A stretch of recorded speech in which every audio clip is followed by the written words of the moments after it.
Sauti daga muryar Hausa.com.ng.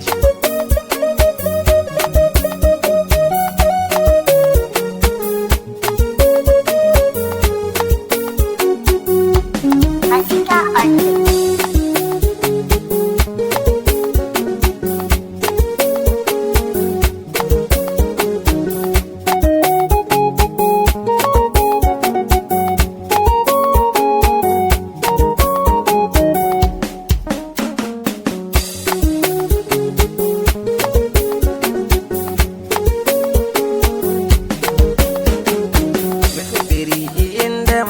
Kotoye imitoroma yafanam komyanoma jomirawo basmala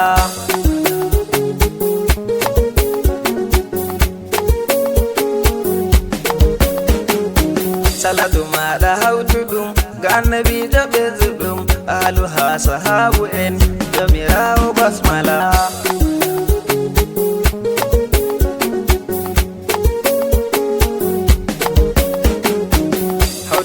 waliyu en jiyali tijani en rabana imitoroma hautu ha ishek ala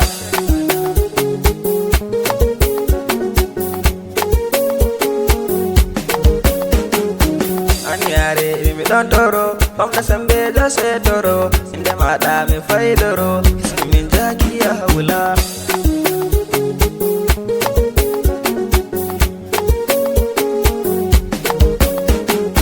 har mu yi ma bohala am hefta nan bo wazu am alalami do yarda nam te dudo jomu basmala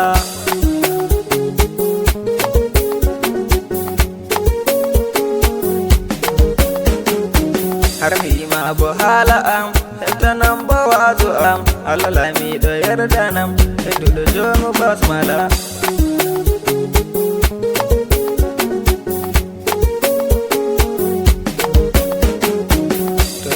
mafamuka amana to asalake ka nyande go ton abi maka wande urdor de bo wala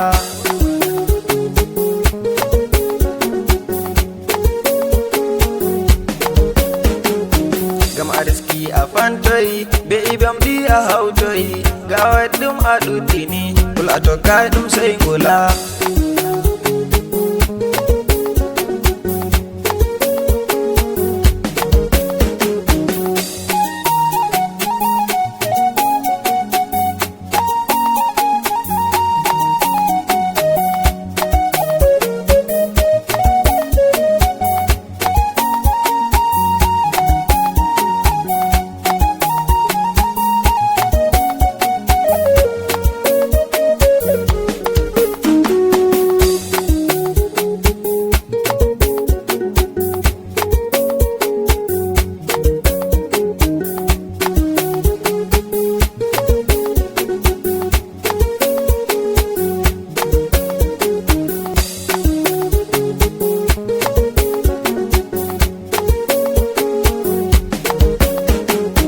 woɓe jangi da majjoyi woɓe diski da kalkoyi woɓe bo shoyɓe kalkoyi duniya lahira wala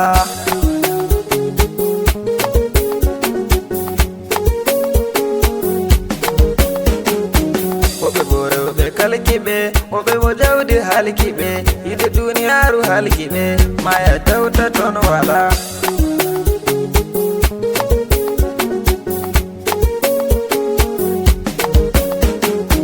hamiri ma ko timumi gikku zamanuru andumi julde mo jawdi andumi har mi imana na dala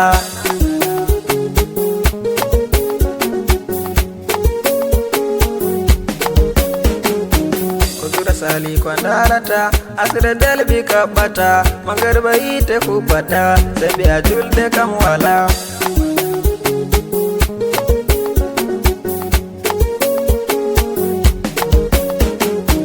woɓe seydemma kawtaɗe kawtan juulan jiftaɗe julde naga andunde ɓe juuloy laade bo wala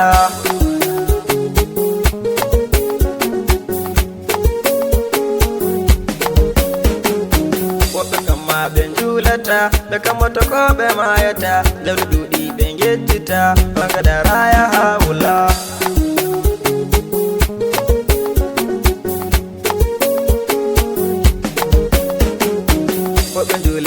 tasboya woɓɓe coray i cewroya woɓɓe tefa jawdi moftoya amana julde bo wala